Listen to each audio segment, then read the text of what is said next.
o'clock on this Wednesday morning, August 12th. Thank you for joining us on ARC Rochester. I'm Abby Fridman. And I'm Dan Schreck. We've got a lot to get to this morning, but first we want to have a look at some of the news you need to know. Christian Garzone live in the newsroom with some of our headlines this morning. Christian?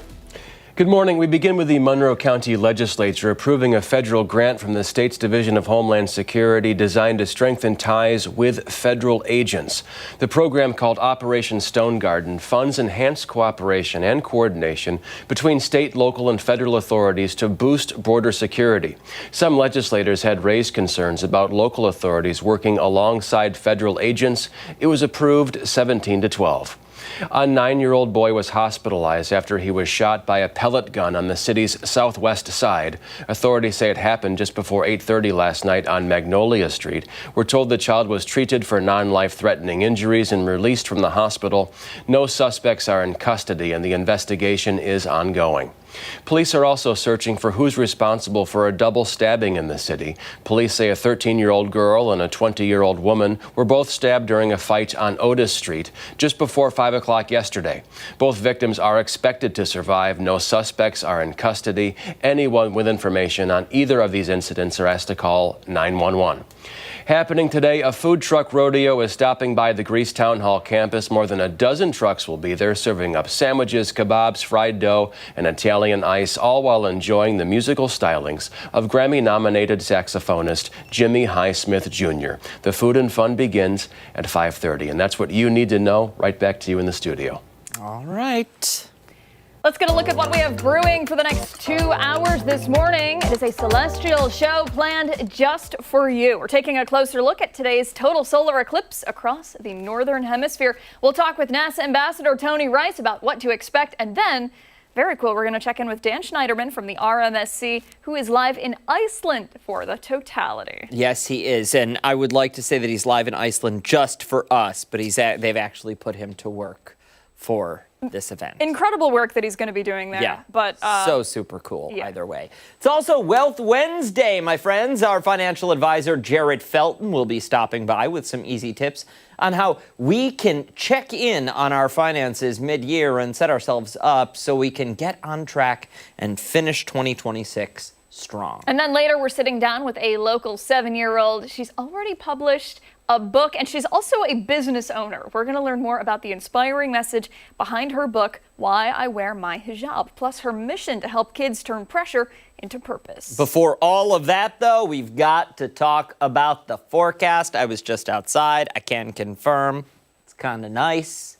Meteorologist Marty Snyder is here. Marty, it's less humid than it was to start out yesterday. Nice little change there. Yeah. We saw that humidity drop. So, yeah, nice start out there. We're starting off with some areas seeing a little bit of sunshine, a little bit of cloud cover dropping down from the northwest, and it's filling things in just a little bit. So that's taking a little bit of the sunshine away. But in general, a lot of places starting off in the lower 60s right now, 61 for that latest air temperature. And a lot of places are just kind of hovering in that lower 60s to even mid 60s range right now. Some areas have been seeing a little more sun, and that's likely to push some of those numbers just a little bit higher. Some 66s showing up closer to Lake Ontario, near Ontario, and even Brockport, Medina coming in with that number as well. But today we'll see numbers rise up to within a few degrees of average for this time of year. We'll be somewhere in the very lower 80s for highs, average high about 81 this time of year, so pretty much on target for that. And even for the low temperature tonight, pretty close to average with a low in the lower 60s. Tomorrow and into Friday, begin to lose a couple degrees here and there, but tomorrow looks pretty nice. Maybe a thunderstorm later today, but tomorrow drier.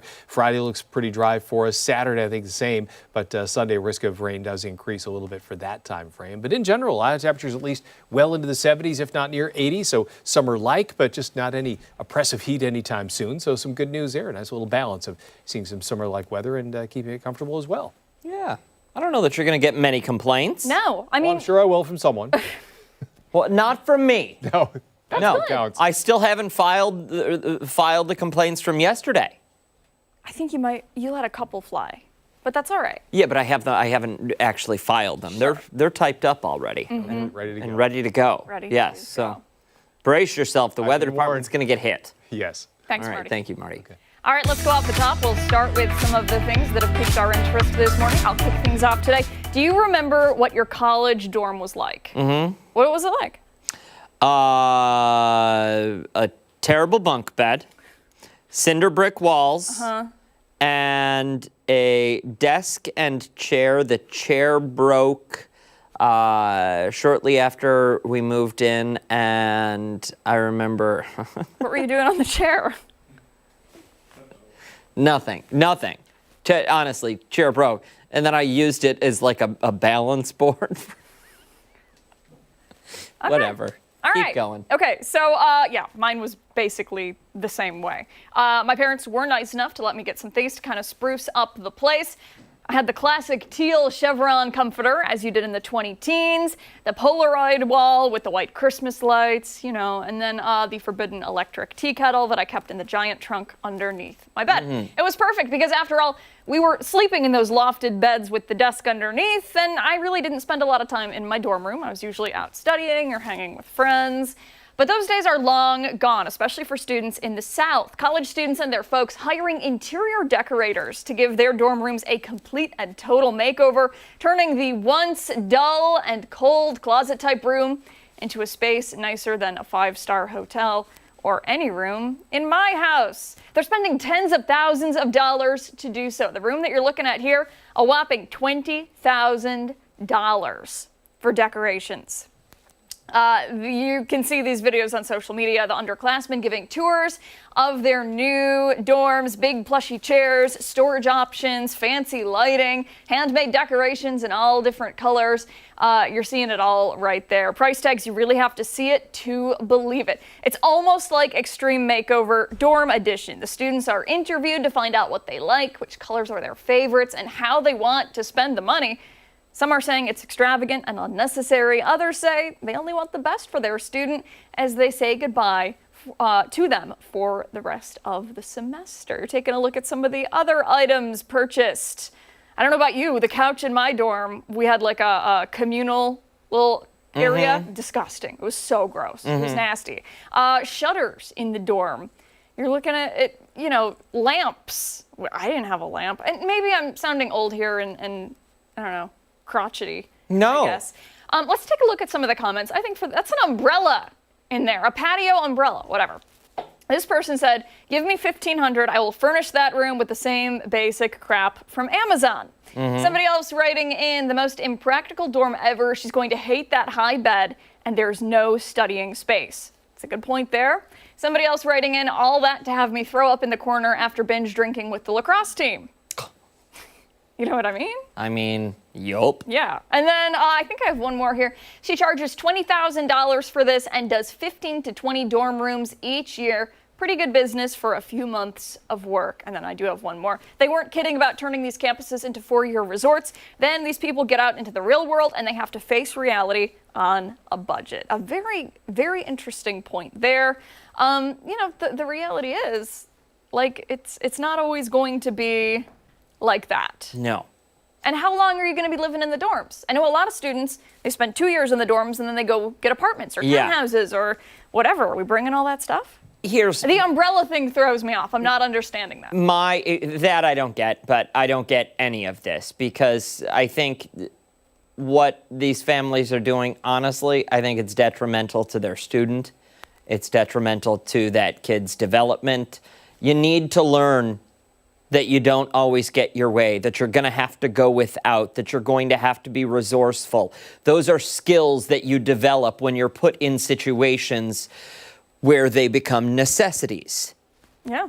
Nothing in these, I'm sorry, you don't need throw pillows for the desk chair that matches the recliner that we have. No. And I want to know where all the furniture goes. So at least when I was in college, and I was a resident assistant too, you couldn't remove the furniture from the rooms. So even if you had a nice desk chair, you're not bringing it in. You couldn't bring it in because where were you going to put the other chair? You had to keep it in there. Same goes for the bed. Same goes for, you know, the desk. You couldn't bring your own desk. Yeah. Hey, listen, anybody who thinks to themselves that it's okay to spend 10 or 20 grand to decorate their kid's dorm room needs to have their head checked. They do. Oh, there's the boys. You genuinely do. Like, that's not, no. Yeah, it's wild. And, you know, it's also like not a status symbol, that's not the right word, but like if you don't have it and you're part of, I think, the Greek life kind of culture, it's seen as like, You're lesser than. you're lesser than. Yeah, it's the caste system, Yeah. is what it is. It's ridiculous. Ridiculous. Again, you're doing more damage to that. Why don't you just make it a padded room too? Why don't you have them live in the basement of your home for the rest of the life? Why aren't we still wiping them? All right. We should make sure that everything's taken. Like, Make sure dumb. it's silk, though, if you're going to be doing Honestly, let them grow up. Let them fall. That's the only way you learn. How many kids, I learned real well because daddy and mommy, I had a wonderful dorm room. No. And I think that there's a very big difference between, having parents who, help you buy stuff for your dorm room and they're very, you're very grateful and, whatever, blah, blah, blah. Yeah. And then that. Oh, 100%. I mean, if you're looking to get rid of $20,000. The former is the right way of doing it. Yeah, if you have the means, absolutely. Yeah. I don't care if you have the means. Writing a check for 20 grand to some lady who used to be a grade school teacher because she knows what looks good? Yeah. No. For your kid's dorm room? No. And you know what? All of that stuff is going to go out of style in like 2 years, 3 years. You're just going to have to update it if you want to like stay with the trend, right? Yeah. Yeah. Absolutely. Hey, parenting advice from Abby and Dan. Yeah. The people without kids, because we're responsible. Okay. All right, let's move along now to mine. And for my off the top this morning, I want to talk about gravity, specifically why some of you are thinking we're about to lose it. So today, we know it's a big day overhead, a big day overhead. We've got a total solar eclipse, a lineup of planets stretched out across the morning sky, and the Perseid meteor shower hitting its peak all in the same 24 hours. That kind of convergence doesn't happen often. We're going to get more into the space stuff with the experts, but first, get your aluminum foil hats ready, my friends. Do we have that one? Is it over there? I'll get it for you. Mark's going to grab it. Mark's going to grab his hat. For weeks now, the internet has been buzzing about Earth losing gravity. 7 seconds, they say, kicking off at 9:33 this morning. Cars, people, your dogs, entire oceans, all supposedly drifting up into the air before coming crashing back down like a disaster movie. The source of all of this, well, an apparent leak of documents titled Project Anchor. But there was supposedly an Instagram post dated December 31st as well. But that account that posted that has since vanished into thin air. A bit ironic, I think, given the subject matter. But NASA, an agency that genuinely has better things to do, they had to issue an official statement confirming that gravity is determined by mass, and Earth's mass isn't changing, and a solar eclipse has zero effect on any of this. Groundbreaking science for the aluminum foil hat wearers. Look, I get conspiracy theories. They can be fun. They can be fun for people like meteorologist Mark McLean. Bigfoot, aliens, birds that are secretly government drones. Sure, Well, that's true. That one is true. Listen, I'll play along. I will play along for some of it. It's not but a this game. one got serious enough that Google, the searches for the word gravity spiked 60% just this week. The fact that people are Googling gravity because they don't know what it is. Wow. Concerning.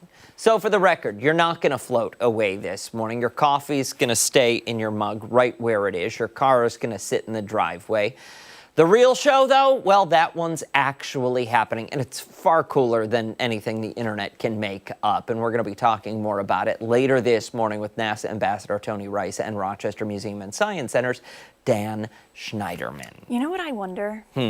I wonder how far you and I could get if we came up with something like totally off the wall. A conspiracy theory? Yeah, and released it on the internet. Not that we would ever do this because we're journalists and facts matter. Sure. But if we came up with something, you and I, and then we spread it to Mark, and then Mark spread it to Marty, and then all of a sudden it starts going viral on the internet. And I wonder how far we could get it. I'm willing to bet we could get it. What I think it's all about the topic. What's the topic? I don't. It's got to be credible, but also wild enough. Who's leaving the station? Make it aim. See, that's not going to work. Why would that gain traction nationally? Yeah, it has to be national too. I get credible, but yeah, national. Ideally international. Yeah. So what's is bigger it? than gravity? I immediately go with, what's cooler than being cool? Ice cold! All right. Now, ladies, yeah. We've already broken the no singing rule for the day. Oh, we have. And she told us to rap, too. Stick around. We've got a lot more to come here on ARC Rochester, including when we come back, we are taking you behind the story this Wednesday. And don't forget, we are streaming on the 13 Web YouTube channel and foxrochester.com. We'll be right back.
.18 this morning, we're taking you behind this story now as President Trump speaks out for the first time about a secret mission to sneak him out of Turkey last month. Yeah, national correspondent Atra El-Nashar has more.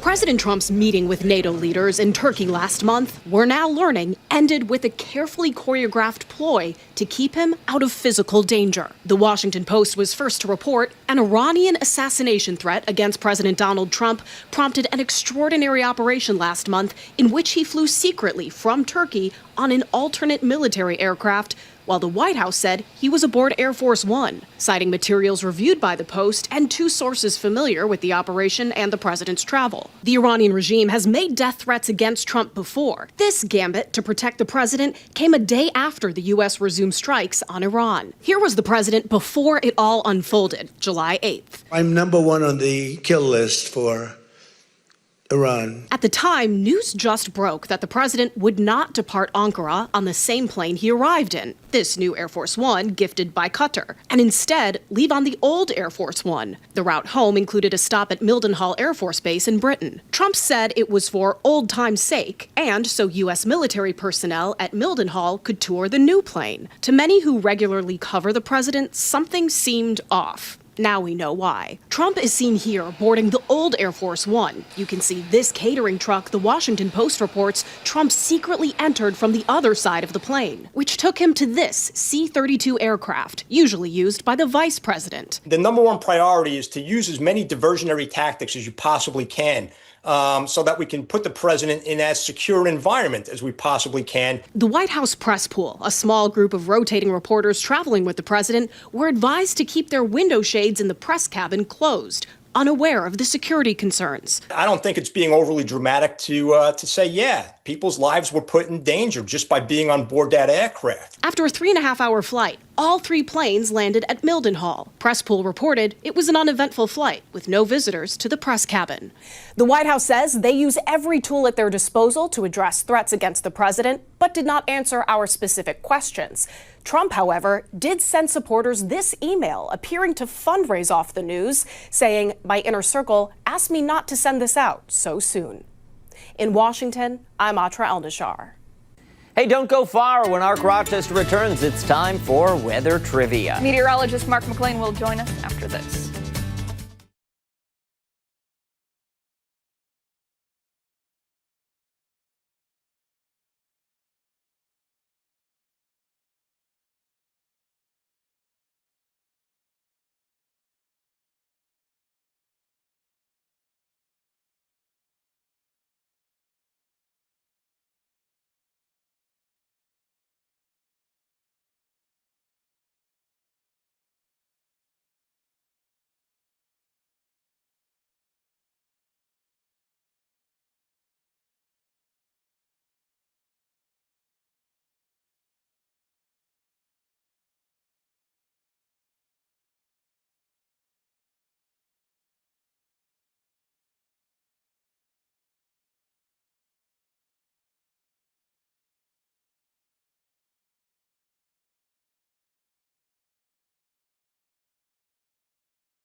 Welcome back. Meteorologist Mark McLean joining us now. We have partly sunny skies out there. We have weather trivia to talk about.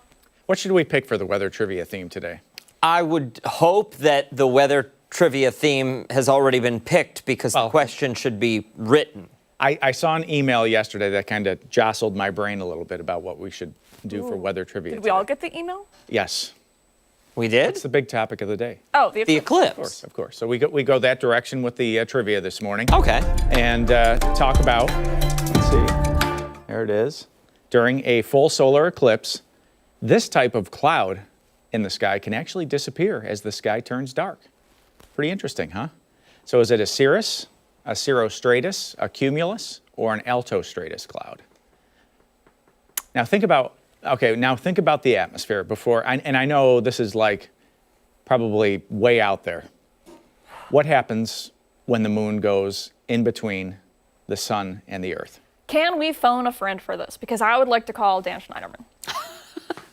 Oh, if you got him on speed dial, he would definitely, I don't know what time, it's afternoon over there, isn't it? Yeah. Yeah. Oh, Tony Rice is here too. We've got Tony Rice He too. would probably know the answer. Tony Rice. Can we see those options one more time? This type of cloud. So one of these types of what? Let me say this another way. Cirrostratus. Cirrostratus and altostratus. One of these types of clouds thrives on solar stratus? energy. He's not listening. No, I'm not. One of these types of clouds strives on solar energy. Thrives on solar energy. Yep. Not strives. Thrives. Thrives. Thrives. Okay. All right. You all right? He's confused. No, I'm good. I'm good. I'm banking on the fact that we are talking to Tony Rice in a couple of minutes, and he is paying attention right now. Tony cannot give the answer out to everybody, but I'm sure he knows. No, but he can listen for the context clues. And give could the be like, audience a helping hand. I can't wait for you to see the eclipse. Yes, Tony. Or it's going to be really cool. Okay. This is really Sorry, Mark. stirring up the crowd here today. I have one, but I can't use it. Oh, no. Okay, just do Let's go back to weather. Let's go back to weather. There's the sky. It's not dark. All right, we've got a little sunshine out there, 63. And not quite as humid as it was yesterday. We did get a break. Did you feel that break yesterday afternoon, yesterday evening? It was pretty nice. The dew point got back in the 50s, felt pretty good, but that number kind of sneaking back up. Look west, and you see some of those dew points in the mid-60s towards Buffalo. Burt's at 66, and you look at east, and that's the air that we had yesterday. The dew points are in the 50s. That's pretty delightful for this time of the year. Now, nothing coming out of the air. We're not squeezing any of that moisture out of the atmosphere just yet. But like I mentioned yesterday, we're going to have to watch this area back in Michigan. This is riding out just north of a stalled front to our south. And there's a chance of development with some of these showers and thunderstorms into this afternoon. So we'll have to watch this. The timeline, probably after lunchtime, mid to late afternoon and into the evening, you see that develop. And there could be some localized downpours, some cloud-to-ground lightning. Right now, we don't see a, quote, widespread chance of any severe weather. But, you know, you can't rule out one of these thunderstorms getting a little feisty late this afternoon and have that small chance of hail, even some localized gusty winds. So we'll keep that in mind. But, you know, if you look at that threat index at the top of the screen, this is a scale from 1 to 5. This is the lowest end of that. This is a very marginal chance that any of these storms actually get to that level. But what that rain can also do, and this is a count that the AAIR gets out every day, Dr. Hartel's office, the ragweed count. He's sniffling and sneezing. It's still going up and probably will do so into September. That count up to 35. That's getting towards the higher end of the moderate category. So if you got the sniffles and sneezes, probably the ragweed coming back into play. And we'll see, some of that rain may help you out later this afternoon. If you do, 80 degrees at that point. We'll drop back tonight into the low 60s. Any thunder should fade off in the evening. Partly cloudy. And the 7-day forecast, you know, kind of delightful, really, heading into the weekend. Mid to upper 70s. Really, it's the kind of weather you can do just about anything you want outside. Late day showers and thunder for Sunday. We're keeping our eye on that. Some temps in the upper 70s for Monday, sun and clouds. And it looks like it stays dry for Tuesday in the low 80s. No more thoughts about weather trivia? We talked about it too much. Okay. Yeah. You know, we got to move on. We spent too much time. Oh, no, on it's it. bad. No, we're not addressing it. We're not addressing it. Don't even address it. Oh, no. Don't even address down. We have a moratorium on it, and I'll tell you what, I've got a moratorium on speaking to producer Ashley now until this thing is gone. We're not counting down to fall, my friends. We're not. We're not doing it. Some people like fall. Yeah.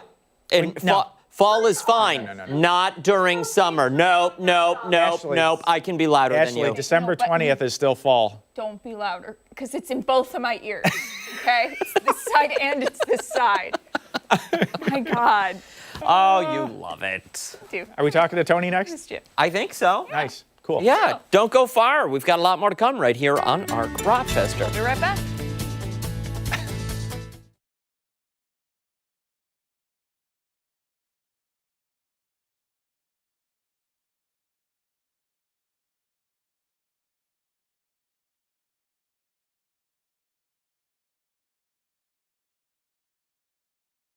Any other show? What's up, Tony? Tony Rice, what's the answer? It is cumulus, I believe, because of the lack of updraft during, and it has to be in the path of the solar eclipse because of the quick temperature drop stops that updraft. That.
No, I'll take care of it. Okay.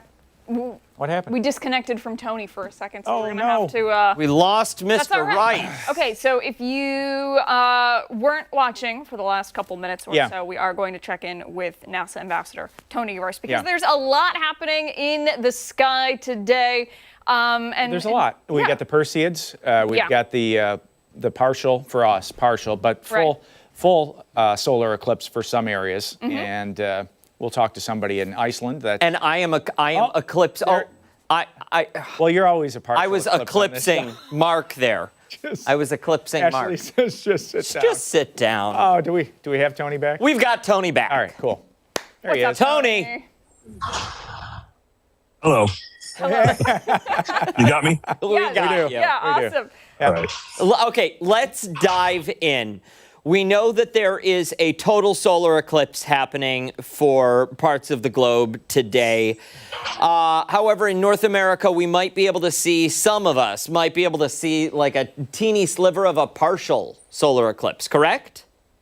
Yeah, that's a good way to put it. The path of this total eclipse is going through a little bit of Greenland, which nobody really lives in, quite a bit of Iceland, which a lot of people live in, and then through a tiny bit of Portugal. But the real showstopper is going to be in Spain.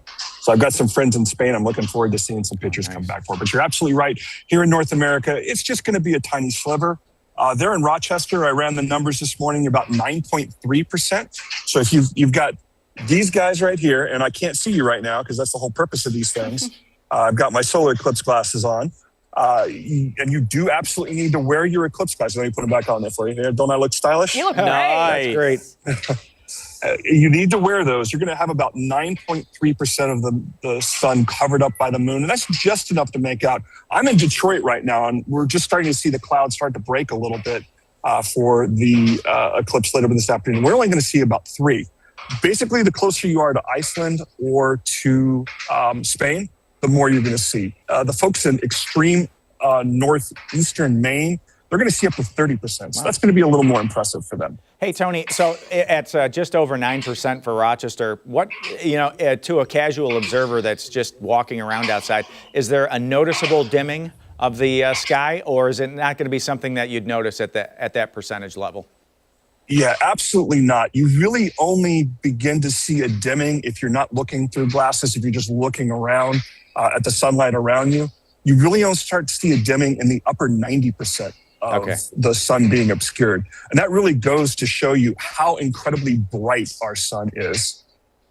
It's something that we certainly celebrated here in Rochester. Tell us about what your friends in Spain are doing to kind of mark the occasion.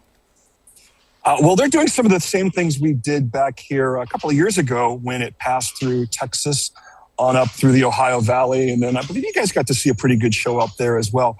There's parties planned. A lot of the science museums have big events planned. It's such a once in a lifetime event for many people. It's something you definitely want to get out and see if you're in the path of totality.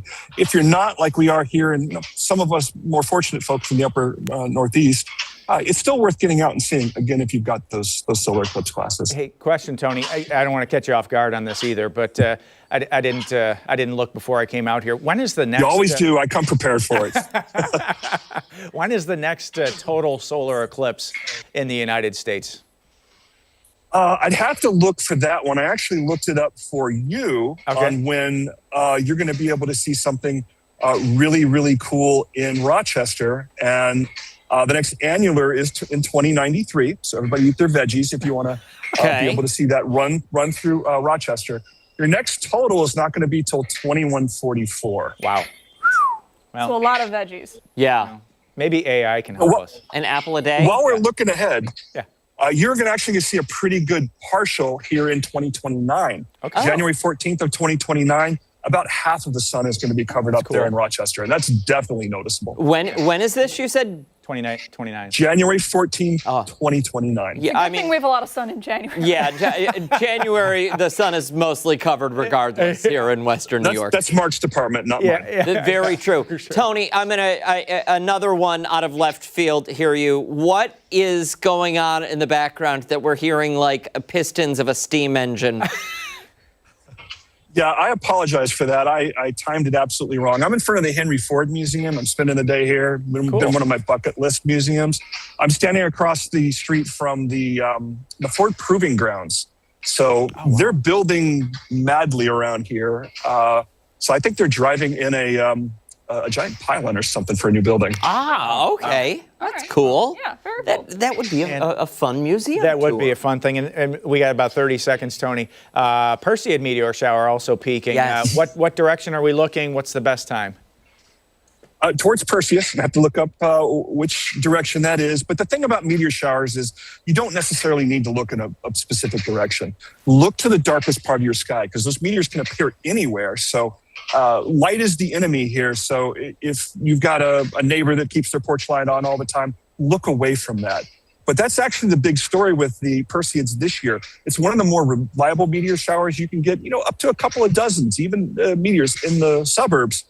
But you're usually fighting the moon. Yeah. Well, we have a total solar eclipse happening today. Total solar eclipses can only happen during a new moon. If you think about the geometry of it, and the moon getting in the way, it makes perfect sense. So that new moon is going to make for a better meteor shower tonight because we're not going to have that moonlight competing. Awesome. So, Mark, the short answer to that question is this direction. Yes. Yeah. Not down. Look to the sky. Look to the sky. Yes. Tony Rice, NASA ambassador, always a pleasure, sir. Thank you so much. We still have much more to come here on Arc Rochester. When we come back, we're asking ourselves the question, is this story true or is it trash? All right. Don't forget, you can take us on the go wherever you are. Arc Rochester is streaming live right now on the 13WAM YouTube channel and foxrochester.com. Stick around, my friends. We're back on the other side of the break.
Miles if I go by.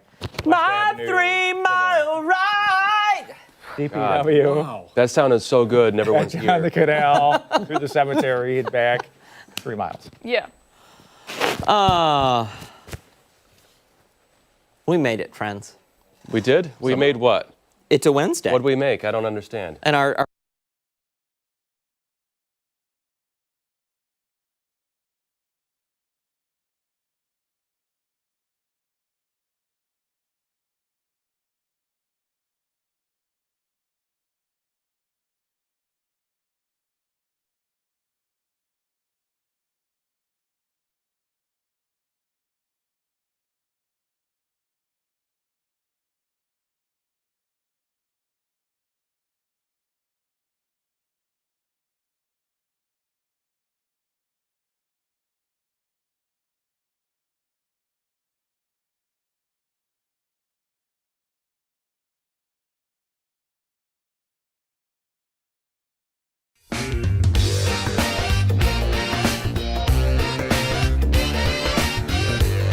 Would you believe this is the #1 top-rated segment worldwide? Believe it. Of course. Time for a little truth or trash. Christian Garzone. Oh, okay. Oh, sorry. Truth or trash, trash, trash. Oh, man. So Christian good. Garzone joins us now. So He's good. got some stories. Some are true, some are bunk. We have to decide which one of them's junk. Or they could all be true, all be trash. You never know. Curveball You today. never know. True. Yeah, I did have all fake stories one day, inspired by Maddie Johnson. She challenged me. You guys weren't here for it, but All fake stories one day. Wow. So you never know. You never know. So I have 5 stories today. Again, Okay. Some true, some trash, maybe a mixed bag, who knows. Story number 1. Here we go. Blind man faces prison time after drunk driving on a road trip. A blind man who did not have a license has been banned from ever driving after he was found drunk behind the wheel after a 150-mile road trip. Anthony Hall of the UK took his partner's car without permission and drove, drifting between lanes. When asked how he was driving, he told police he was just following lights on the roadway. He could face up to 2 years in jail. That's story 1. Now, you said UK. Just for clarification, this is not like the UK in Florida, is it? Because it sounds very Florida man. United Kingdom. Okay. Yes. The realm of King Charles III over that way. Got it. Story number 2. YouTube bans lots of ASMR channels in crackdown. In an attempt to crack down on sexual content, YouTube is deleting ASMR videos. ASMR is meant to soothe people to sleep or to relax, whispering words into microphones. However, some sexualize this and even lick microphones and say naughty, dirty, filthy things. Some content creators with millions of views are pushing back, asking that they get their videos back on their channels when their channels were shut down. Okay, that's story 2. Okay. Number 3, dream interpretation leads to inspiration. A new chicken fingers dipping sauce sensation is being credited to a dream. Kelly Pullum is the owner of Love My Tenders in North Carolina, who claims he dreamt of giant bees and tiny cows eating sage. The tenders Sage, cream, salsa, honey, habanero, bang is said to be a wild, hot, sexy, sweet blast of flavor. Lines are out the door just to get a taste. Some local native North Carolina celebrities took to TikTok, including Mr. Beast and Luke Combs, in an effort to raise money to get the sauce bottled and onto store shelves. That's story 3. Story 4, engineers unveil underwater living chamber. A startup group is testing an underwater living chamber for 4 people. Folks can live for extended periods underwater, complete with bunk beds, tables, and toilets. The first mission is set to kick off in November. That's story 4. Story 5, flight crew causes chaos after giving out laxative prune juice. With just 2 toilets on board a China Southern Airlines flight, it's astonishing to think that attendants handed out complimentary packs of laxative prune juice. The flight taking a crappy turn as the juice moved right through passengers. One of the 100 passengers on board said, quote, "My intestines have never been this clean in my entire life," end quote. The airline is saying they provided whatever is on board and all they had to give people was the prune juice. So those are the 4 stories right there. Blind man facing prison time after drunk driving trip in the UK, the United Kingdom. YouTube bans lots of ASMR channels in crackdown. Dream interpretation leads to inspiration. That's the sage, cream, salsa, honey, habanero, bang sauce. Engineers unveil underwater living chamber, and flight crew causes chaos after giving out laxative prune juice. Ladies first as always. Chivalry's not dead, Abby, right? Jeez. Blind man faces prison time. I'm going to go with true for that one. Okay. ASMR channels in crackdown. I'm going to go trash for that. Dream interpretation, I'm going to say true, but my bigger concern was how terrifying that hot sauce looked in the jar, like the can, like the mason jar full. Yeah. That was That's a lot. That That's bootleg hot sauce right there. And the way they flicked it across the table. yeah. I mean, it was. Well, it's different down south. Well, True. Different tastes. That's so I'm going truth for If that you said one. Florida, it would have definitely been. Oh, yeah, of course. Underwater living chamber, I'm going to go true for that one. Okay. And trash for the prune juice. Yeah. No crappy plane flight, huh? Yeah, no. I don't think. No, I think that is. It's not like the one passenger had a good, he felt great afterwards. But how fast does it work? Apparently pretty fast. Apparently. Depends on the altitude. Depends. Yeah, depends on the person too. Do you know how many times we make that joke? Depends. Yeah, so much so that I get ads for it. Like depends? Oh, wow. Well, we all wear them on air, right? Because our phones are listening. I know they are. This is a Yeah, I 5-hour haven't. show. Yeah. I have not used the bathroom. We've not used the bathroom during the show since we started. Thanks, Well, it's depends. been 45 whole minutes. I mean, I use it every 10 minutes or so, but you guys just don't know. There we go. Thanks, depends. Hang on 1 second. There we go. That's from Dirty Rotten Scoundrels. Nasty. Uncle Dan. All right. All right, Dan? Go. Okay. Blind man faces prison. True. Because it's just crazy enough. YouTube bans ASMR channels in a crackdown. I'm gonna go. Yeah, what are you gonna go with? You're doing so good. You're doing so good. I'm gonna go false. False with that one. It's gotta be false. Daniel. Filthy. Yes, Abigail. Disgusting. Stop. I'm going to go false with that. Okay. Dream interpretation. I'm not going to lie. I didn't understand the story. So false. Engineers unveil. Yep, that one's true. Okay. And flight crew with the prune juice. I'm going to say that's false. The guy dreamed about, I think he said, bees in the desert with cows licking sage, and that led to the outcome of the sauce. Yeah, not buying it. Okay. I missed out on that one too. Okay. That's too bad. Marty? People just aren't listening. That's fine. That's fine. I'm listening. I got you. Thanks, Marty. All right, I'm trying. Appreciate you, Tiger. All right, so let's see. First one, I'd say that's true. I'd say that's true. Maybe he was visually impaired, and was able to, like you Yeah, say, to see lights Yeah, and- These cars practically drive themselves these days. And that's All the true, yeah. lane assist and Don't everything else. make excuses for this true or Get a little false man. distance on that. Is this true or false, man? Let's see. For the second one, I'd say no. I haven't heard of that yet, so I'll say no to that one. Let's see. And this one's a sauce one. I don't know which way to go. That's 50-50. I'll say no. Trash on that one. Okay. The underwater living chamber, I'll say true. That would be good. You kind of get away from folks. Maybe it's like a way to get away and not I'd always the way wonder I'd if do something's it, but- going to crack or break. I can't stand my family. Yeah. And the final one, Yeah, that's I'm gonna say true. Is it that fast acting? Would it cause chaos on a flight? Where was the flight going? Do we know? It was a Southern China Airlines. I don't know where it was going. China Southern Airlines. Not really sure. Could have been a long flight. 6 to 8 hours, I think, is all it needs. Speaking from experience. okay. Blind man is true. These cars do have so many features that could pull off something like that. Yeah. Right? Yeah. I mean, these days, YouTube is false. The channel crash. Yeah, your channel's still up. Dream interpretation leads to inspiration. I'm on Team Dan with this one. Engineers unveil underwater living chamber is probably true. And yeah, I'm gonna go with I'm bored with Marty on this one. I think the last one's true too. I think that's it's All right. a mistake and Well, we'll go down the list. you live with the consequences. You certainly do. Blind man is true. That's a true story in the UK, United Kingdom. And the second story is also true. Wow. Wow. Oh, yeah. Third story, made that up. Dream inspiration, interpretation leading to inspiration rather on the dipping sauce. Story 4, that's true. And then story 5, that's also true. wow. Had to get that one in today before it got scooped up. Yeah. I don't know. I don't know who had to do the scooping of that I would story, have but that would be awful. Crushing anxiety in this. Like it would kill me. This is the underwater bunker. Wow. Now, if it was big, Here's the thing, it's though. like a capsule. Like you can go to the Caribbean and they have hotels that are underwater like this. It would have to be very big. Yeah. I would need A ladder to have my to affairs this. in order. Yeah.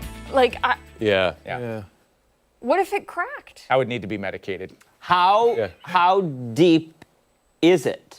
It didn't look that deep. But you ever see Jaws 3D with Dennis Quaid when the shark breaks through the glass? And it's I think it's Louis Gossett Jr. Jaws 3, and the shark's coming and it cracks through the underwater glass. No. Yeah. No thanks. Yeah, no thanks. No. That's all I could think about. Yeah. That was under there. Yeah. Jaws 4 is Jaws the Revenge is incredible, by the way. Best one. Yeah. I didn't know there were that many Jawses. I thought there was Jaws 1 and 2. Yeah. Mark knows. Mark would know that. Marty wouldn't. Yeah. Can you lend me the VHS? I have the DVD, not the VHS. Oh, Yeah. I don't have a DVD player. When Ark Rochester returns, we're taking a closer look at weight loss medication. Nutritionist Kelly Springer joins us on the other side of the break.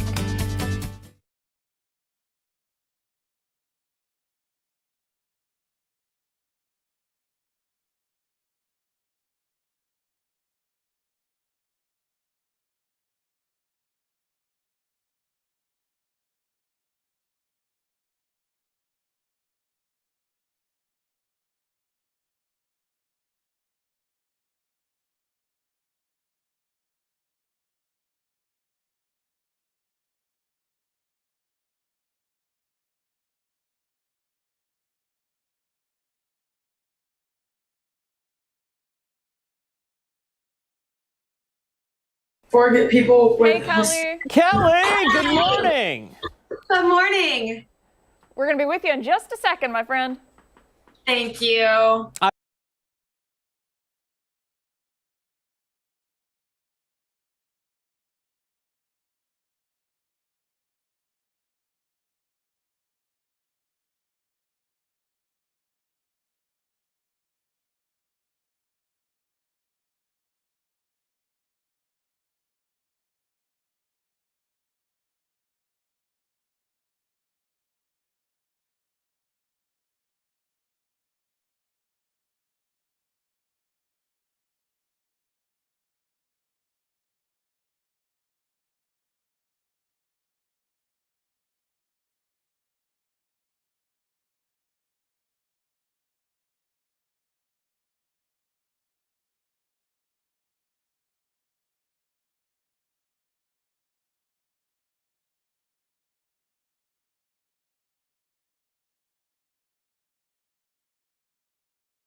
.852 this morning. When it comes to weight loss, GLP-1 medications continue to be one of the hottest topics out there, but there's more than one conversation other than medication. Yeah, nutritionist Kelly Springer joins us now with more on the latest research and to break down GLP-1s and how nutrition fits into all of it. Kelly, great to see you. Thanks for being here.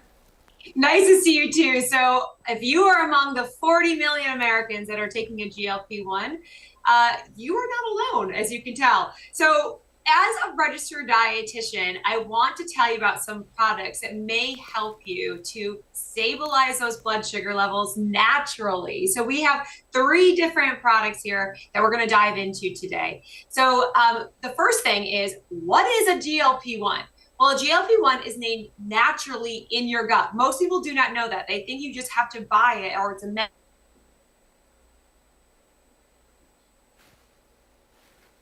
It looks it looks like Kelly, you froze. I don't know if you can hear us. Can you hear us? Are you there? Now we're here. Okay. Can you go back to answering what a GLP-1 is? We heard you say that it's actually made in your gut. Yes. So your GLP-1 is made in your gut. It is a hormone that our body actually produces. But some people are not getting enough of that hormone because they're not eating the right foods or taking the right supplements. So I have in front of us here some of our fiber sources, which are going to help. But also we have a fantastic product that's called Resbiotic. And this product in particular is Res-M. It's a GLP-1 support and it's a postbiotic. So this is going to help with cravings, food noise, metabolic support, and it's designed for adults that are looking for that daily support, for that appetite signaling, and also for their weight management goals. So it's been backed by human studies, and it also has our B12 in it. It's one of those things that we can take to help us to feel full and also get those natural GLP-1s going in our bodies. Kelly, go back to the fiber you were talking about initially. What product is that?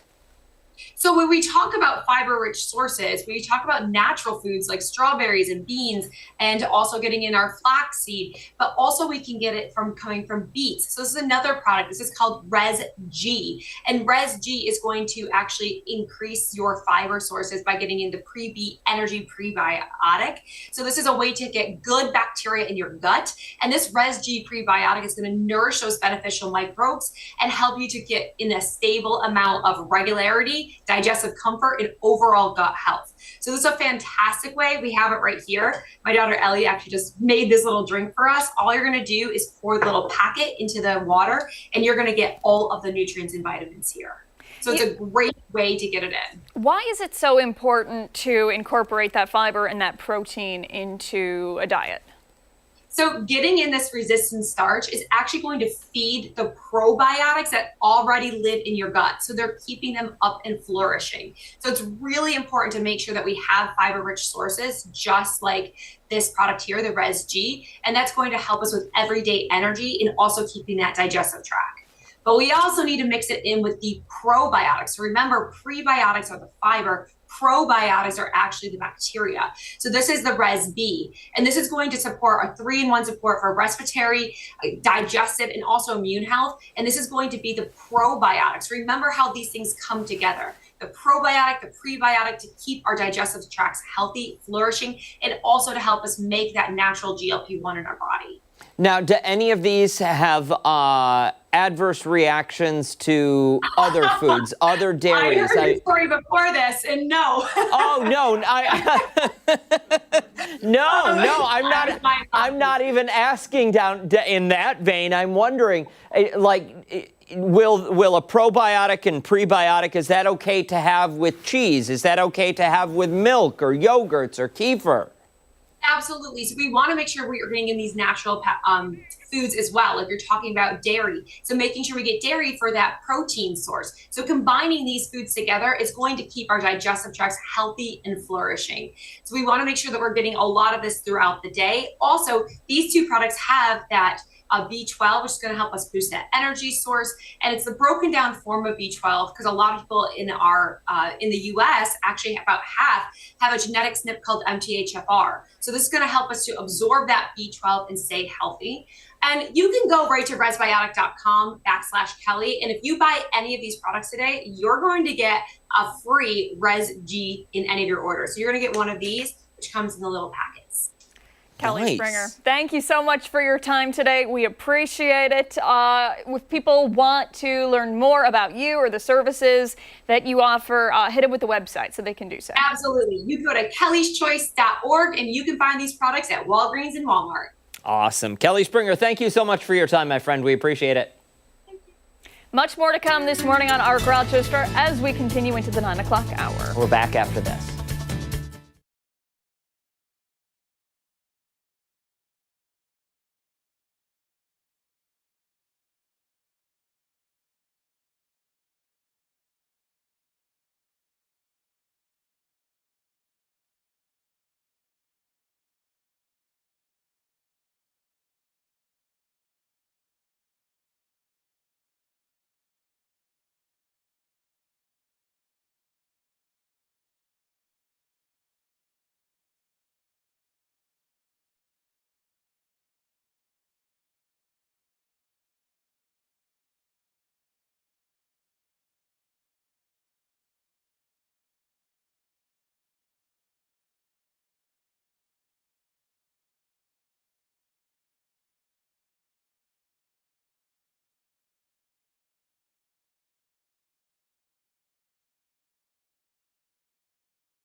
Morning from Orchard Park, where the Bills have a day off today and will be back on the practice field tomorrow. They are getting themselves ready for the first preseason game in the new Highmark Stadium. That comes up on Saturday afternoon against Carolina. And the question is, will the starters play? Will the regulars play? Defensive coordinator Jim Leonard, in his first year on the job trying to get this defense going, was asked what he expects to see on Saturday.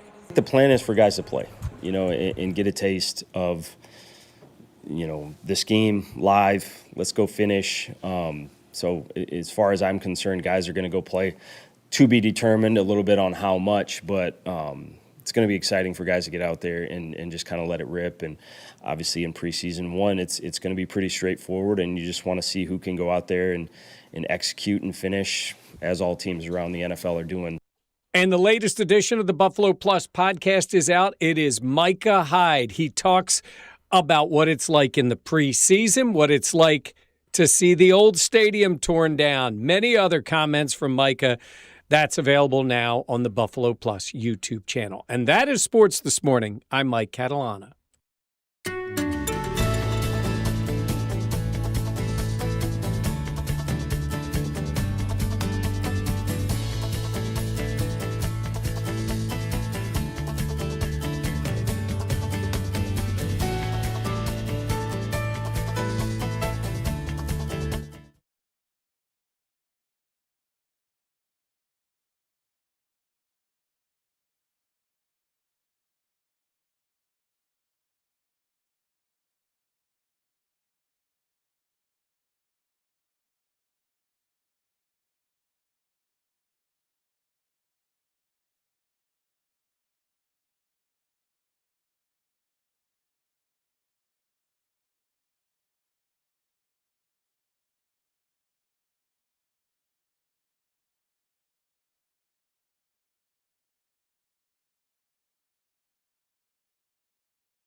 O'clock on this Wednesday morning, August 12th. Thank you for sticking with us on ARC Rochester. I'm Abby Fridman. And I'm Dan Schrack. Meteorologist Mark McLean back with us once again. He's got the answer to weather trivia, and we are talking about what's going on in the sky today. Tony gave away the answer, He but did. Only to us. He Only didn't to give it us. to the people at Only home. to us, so. No, Tony guessed the correct answer. Well, but he had a is what very, happened. very good scientific explanation of Absolutely. why that type of cloud forms that way. And I do want to say, you didn't have to confirm whether or not it was true. As soon as he said it, you're like, You were like, yep. Yeah, no, there was. He knows weather too. He's good with the weather. Yes. So weather trivia, and we've got the new board again, right? Is that right? So? Yeah. Cool. We're talking about the solar eclipse today, and there's a type of cloud that can actually disappear in the sky as a result of a solar eclipse. And as the sky turns dark, which one of these four clouds can disappear from the sky? Now, one of these clouds is directly influenced, well, they all are indirectly or directly are influenced by the sun, but this one in particular is very influenced by the sun. Is it Cirrus, Cirrostratus, Cumulus? And I forget the last one already. Team A, the A team, as we call them. Sarah, Gary, David, Debbie, Kyla, Jim, Lima Pumpkin Fest, Katie, Colleen, Deb and Jack, and Heather have A. B team is David, Ed, Ron, and Paul. Team C seems to be the biggest group here is Vicky, Judy, Allison, Barbara, Tom, Julie, Richard, it's E, Barbara S, Lori, Shelley, Cheryl, Janet, Rod, Debbie, Babs, Jim, Don and Kelly, Mary, Pat, Lisa, Phil, and Ken, Kevin, Dave, Judy, Jim, and Isabella and Leah. And Team D is Ryan, Mark, Charlene, Debbie, Yvonne, Ian, Cassandra, David, Frank, Robert, Cheryl, David and Marianne, Tahuti also, Sandra, and Lisa's dad. I only got one wrong, dude. I did get one wrong? Dakota. Dakota, I'm sorry. And Marianne. Dakota I and feel Marianne. Okay. sick staring. It makes me feel queasy staring at that to try and read that. I have to lean forward and concentrate. Yes. But it's Squint. still impressive that you're able to do that. Good for you. At my advanced age, right? Yes. You said it. Yeah. Yeah. And I mean, you're still photosensitive, so. Yeah. It's been a year of you being photosensitive. Wow. How do you feel? Well, I feel pretty good after vacation. Yeah, you look good. A little bit more photosensitive. What do you say? C, cumulus clouds. Wow. I mean, Woo. these are, okay, so for a little background. These are the clouds that form in the thermals, the updrafts from the Earth's surface. They're those cottony, medicine ball cotton pieces that you can pull and tuft and create shapes out of. Your imagination can run wild with them. It's your car, it's a giraffe. The kid says it's a tree, and you say, oh, it kind of does look like a tree, right? Yeah. That kind of cloud, yeah. Those kinds of clouds. When the moon blocks the sun, thermals stop rising, and that's why these clouds evaporate back into the air. Okay, so the moisture stays in the air, but it just... How long does that process take? So, the whole, the totality is just minutes. Yeah, minutes. But it doesn't take very long because you're losing a lot of the sun's energy throughout that whole process, which takes hours. So it starts just chipping away at the amount of energy in the atmosphere. And by the time you get to totality, now you have essentially zero background solar radiation. So the Earth's surface stops heating, starts cooling, and then Do they then reform? After the sun pops back out, depending on the time of the day. So like when we had it, maybe not, because we were so late in the It afternoon. was very late in the afternoon, but if you were in an environment where this was happening at lunchtime or early afternoons, most certainly, yeah, you'd get it. Now that's interesting. Yeah, very cool stuff, very cool stuff. And speaking of moisture in the atmosphere, that's been a big topic lately. We've had a couple of tropical mornings in a row. Yesterday, I had to use the windshield wipers to get the dew off the windshield, right? 67, the dew point is actually back in the 60s, but it's not as high as it was yesterday. It's at 62. That number actually got up to 68 during the morning yesterday. And you look at this over the last 18 hours, and we got a nice little break yesterday afternoon. Look at that. That dew point dropped back into the mid-50s. It did. With that sunshine, it was a very nice afternoon. Snuck down to the old ballpark, the old ESL ballpark last night, and caught the wings. That was fun to see, too. You know who's living their best life? Oh, look at this. Look at the tongue hanging out. Wouldn't you love to be there right now? And clearly on the boat, right? Out on the water. Yes. Chester's loving life. I wonder if Chester has a life jacket and likes to swim. Oh, I'm sure. I would think with a coat like that, there's got to be some buoyancy, I mean, if it had an oopsie, like the coat helps you float, maybe? Yeah. I don't know, a little bit. Just for safety purposes. If the Coast Guard comes by, you want to say, yeah, I've got a life jacket for my dog. Like the life jacket or like the little bubble thing that used to be on the back. Remember those? Like I do, yeah. Oh, yes. Yeah, for the doggy. Yeah. Hey, send us your pics of your pets. We love to see them. There's a QR code that's going to pop up on the screen in mere seconds. There it is. Chime in. 13wham.com/chime in, and we'll get those pictures on the air. We love to see them. It's a lot of fun for us, too. The forecast today is dry right now, so Chester's not going to get wet paws until late this afternoon, this evening. And then you get a nice little 3-day dry stretch. Thursday, Friday, Saturday. We'll put some showers back in the forecast there later Sunday and into Monday. But a nice start out there. You don't have to worry about the rain, at least in the short term. But watching areas back to the west, there was actually a few cloud-to-ground, cloud-to-water lightning strikes in this group over the last couple of hours. So we'll watch this as it moves towards western New York. The thinking right now is that the atmosphere will become a little bit more unstable through the course of the afternoon with some help of a boundary to our south. So the coverage of showers and thunder should increase late this afternoon into this evening. You start to see that in the futurecast. And if we get training, which we've talked about before, which is where one storm forms, goes over the same area once or twice, maybe 3 times, we could get some ponding out of this. This is going to be some, there are going to be some prolific downpours in some of these that do develop. So we'll have to watch and see where those track to as to whether we do get a little localized poor drainage flooding out of this. But any of that shower activity does get out of here by late evening. The overnight stays dry and Thursday stays dry. Just to give you a rough idea, and don't marry yourself to any of the numbers on the screen. They're going to move around a little bit. But you see it's a ½ inch to an inch. There's a couple of totals out there that are even over an inch. It's that kind of thing. It's going to be an all or nothing. You look at Warsaw and there's barely any rain down there. And you look at Greece and Webster, and some of these numbers are over an inch. So that's the kind of thing that happens when you get into thunder activity this time of the year. But the pool forecast looking good for the morning. By the afternoon, we'll have to keep that eye to the sky.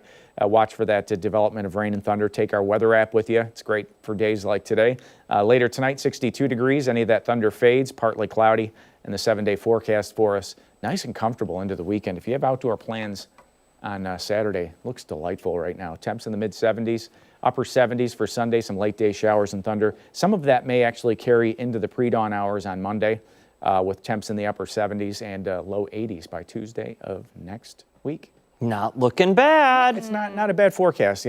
Today is a little bit tricky for us. Yesterday we were looking at this scenario saying mainly dry for the area. There's that one area off to the west of Rochester. We'll just have to watch if, showers and thunder line up a couple of times over spots. It can get to a point where you get a little ponding and poor drainage flooding. All right. Yeah. Hey, good to know. We'll keep an eye out. A great reminder, too, to download the 13 WHAM Weather Authority app. The radar on there. The features that it comes with, the bells and the whistles. The tsunami tracker. The lightning. It does. I know. The lightning tracker, down to the 10th of a mile. And the timing, it will literally time it out. 26 minutes from now, your home will be in rain. I mean, it's wild. Yeah. It is. It's crazy. Yep. You put a lot of work into that, and we appreciate it. Thanks, Mark. Yeah.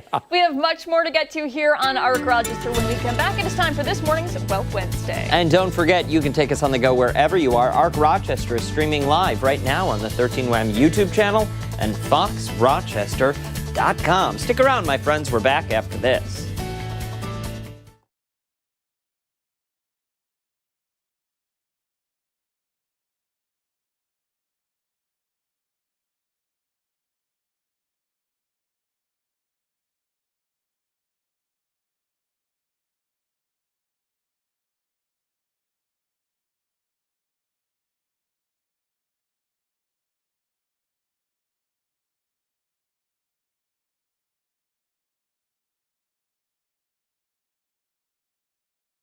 Anything exciting going on?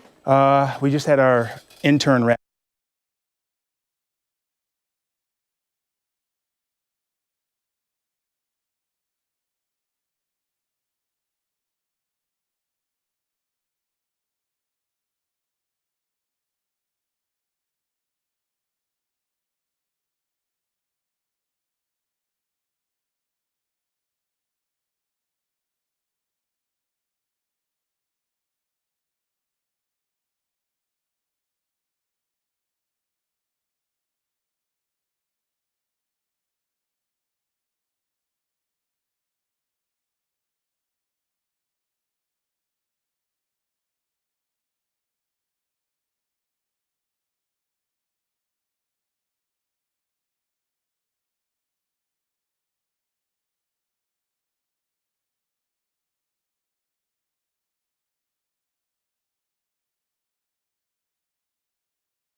$9:15 this morning. Believe it or not, my friends, we are midway through 2026, which makes it a great time to take a closer look at our numbers. Yeah, for this morning's Wealth Wednesday, Wealth Advisor Jared Felton is here to talk about a mid-year money reset, how a few simple check-ins could help us finish the year on a stronger financial note. great to see you as always. Thanks for coming in. It's great to see y'all both. I love being here. Thanks for having me. We love having you. And you know what? For me, at least, the summer months, they're very fun. You know, we do a lot of fun things, little trips here and there, you know, maybe going out to restaurants a little more than we should. Sure. So it is this time of year where we look at the bank statement and we say, okay, well, you know what? I think we're going to have a no-spend August. And we're just going to, you know, just the necessities and nothing else. And I think that some folks may also feel the same way. Well, I mean, taking the approach of hitting the brakes, I mean, in theory, I think that's a wonderful idea. But the reality is life keeps lifing. Right? If we're just honest. So with just a little under 5 months before the end of the year, you know, just 3 quick takeaways to keep in mind. So summer's here, but it's going to be gone, right? And then we're going to turn around and that same sort of mindset's going to creep into like, oh, it's Labor Day. Oh, it's Thanksgiving. Oh, it's the Christmas and holidays, New Year's, right? So let's just pause for a second. So first thing is, I would say, is think of it as an upside down triangle. And we think of the base of the triangle at the bottom. So now it's going to be at the top. At the top, we need to just think about what our goals were from January. So some people call them New Year's resolutions. Some people call them just things I want to do this year. But just revisit the overarching goals. So to make it tangible, because sometimes people are like, I don't know where to start, or I forgot what my goals were because they didn't write them down, or they wrote them down and they ignore them and they look like the emoji, peekaboo. So if you think about, like, for example, one client's goal was to save $50,000 for a second home. Another client's goal was to retitle his brokerage accounts so that it reflects ownership of a trust, not him. Another client wanted to finally take time to really sit down with her and her husband and focus on themselves because they got a household of kids and they tend to put themselves last and focus on talking about estate planning, the will, living will, healthcare proxy, power of attorney. So it doesn't always have to be quantitative and measurement. It could be just things that you want to do to make life more operationally more efficient or in the event something happens to you. But just start with the base of the triangle, which in this case is at the top, just looking at your goals, right? The next piece, let's take a look at the activity. Let's get a little bit more granular. Pull up those bank statements, the things that reflect all these summer trips, going out to eat a little bit more. I think that would probably where the proof is, you know, as far as what you're really doing. When you all go spend, I know we're going to talk about this at some point, but do you use your debit card or credit card? I just have to ask. For me, the debit card. Okay. Credit card exclusively. Okay, so the good news is we're going to tackle that next month. But I would say just look at the statement because there's a statement for both. And that will tell you where things are going. If people are using PayPal or Venmo, it's probably linked to the bank account or a credit card. But just take a look at what you're doing. Categorize it. Is it restaurants? Is it travel? And under travel, maybe break it down further into hotel, flight, rental car. And Uber credits, if you got the right credit card, you can maybe get some reimbursements for Uber credits. And just see where you're spending the most. And it's just really more about being cognizant or aware of it. It doesn't mean that you have to just stop everything or hit the brakes. There's plenty of people watching here that make more than enough. And they may not even know it. It's just they're not aware of where the dollars that are coming in are actually deployed each month, right? Yeah. So that's really just the first two. And then the last two is give yourself a challenge. You think about, you know, we got under 5 months left. That's a lot of time in the course of the year. But when you think about it on paper, it's linear, and that's going to go by like this. So challenge yourself. Maybe there's one subscription or two that you could afford to cancel that you don't need anymore that's been bugging you. I know I get this little Apple thing on mine every single, 2 weeks, it feels like, oh, $9.99 for some more space. Do I really need that? I've let that sucker go for about 9 months. It's time for me to address that. Yeah. Right? Yeah. Maybe I had a Hulu subscription because I wanted to watch this Last Samurai sort of movie. I finished that whole series a year and a half ago. I finally got it canceled. Yeah, you finally. still pay for it. Exactly, right? So those are just little subscription things. But if you think on the bigger side of things, what sort of credit card debts might you have? The minimum payments that you're making. If you have any additional dollars, commit to putting any excess or overs that you have in the household towards the one that maybe has the highest interest rate, or as some would do, maybe the one that has the smallest balance, right? So take action, challenge yourself. So as you said earlier, make sure that you finish strong. Because that's what we're all looking for in 2026. We've got 30 seconds left. Great. I want to go back to the clients you initially spoke about. Their goals, the guy with a $50,000 goal. Did we hit that mark? Are we halfway we're there? only about maybe 5,000 away from it. Okay, good. What were the other goals? One was they wanted to, husband and wife, they wanted to sit down and put together a list of things that they could tackle from an estate planning perspective. Okay. The will, living will, healthcare proxy, power of attorney, maybe start talking about trust. How are we doing there? So we're about 50% done. So in that sort of thing, the biggest hang up or the time suck is them actually grabbing all the documents and putting them in paperwork. Right, the paperwork, right? So it's really, you don't have to be some advisor and be all smart and have all these degrees. No, just do the work. Take time, carve it out, be intentional with it so that you finish strong, right? But so yeah, they got all the documents together. Now they just got to get them to us. So we have different secure methods of uploading, right? Nowadays in this world of fraud and scammers, so we have secure ways. So they just got to get it to us. Yeah. And then the other person, retitling their bank accounts and investment accounts to a trust that we help them form with the help of a law firm that we used in town last year. And we're pretty much done with that. We just have to wait for the custodians of where all the money is to report back saying that it's actually been completed. Okay. So it's one thing to want to do it. It's another thing to take action. It's another thing to submit all the documents. It's another thing to wait for approval or that everything is good, green light. As long as Abby can buy her second home and I'm the custodian on that account, we're fine. Yeah, and one thing I just want to leave you with, I know we're out of time, is, a lot of everything that we're talking about today really just stems from a mindset, right? And money, building wealth, all of that stuff is very, very important. Keeping it is even more important, but it starts with a mindset, right? And after that, it becomes a behavior, right? And then it becomes a pattern. And then that can ultimately lead you to your destination. So I picked that up from a pastor that I saw this past weekend. I think it said, you make a decision, it leads to action, it leads to patterns, behaviors, and then next thing you know, it leads you to your destination. I mean, it's true. Powerful. Yeah. It's very true. So I know that's a dramatic pause for a second, but I may have got a couple of the words mixed up, but at the end of the day, it's like you just got to start here and you just got to take action, and then everything will just work itself out. But you got to be intentional. It's not going to just wake up and accidentally happen. Jared Felton, where can people go to learn more? Yeah, investment.com, invessent.com. Come on down, give us a ring. We're open. Awesome. Yeah. Thanks, Thank you, Jared. sir. Thanks for having me. Time right now, 9:22. We still have much more to come here on ARC Rochester. When we come back, we're sitting down with an author. She's pretty incredible, and she's only 7 years old. Yeah, we're going to tell you more on the other side of the break.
Nice to meet Hi, you. Abby. Yeah, nice to meet you, Abby. Thanks so much for coming in, both of you.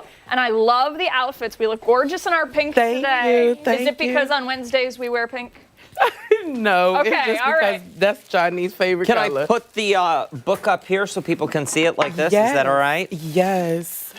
All right. We are just And grabbing. this is just the book bag. Oh, perfect. So you wanted to have that too, right? Yeah, that'd be That's great. what we'll be talking about that. You want to open it? If you don't mind. Okay. We're just grabbing.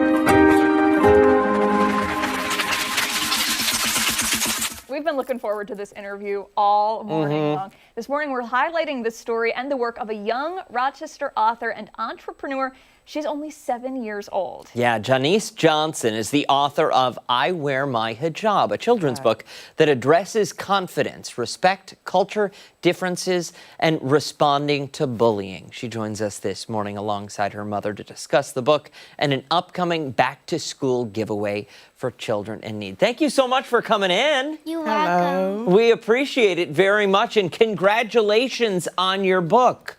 What was it like to write your own book? It took a lot of time. It took a lot of time? Like how long? Like a few weeks or a few days. Okay, wow. That takes some serious dedication, my friend. Why did you want to write a book?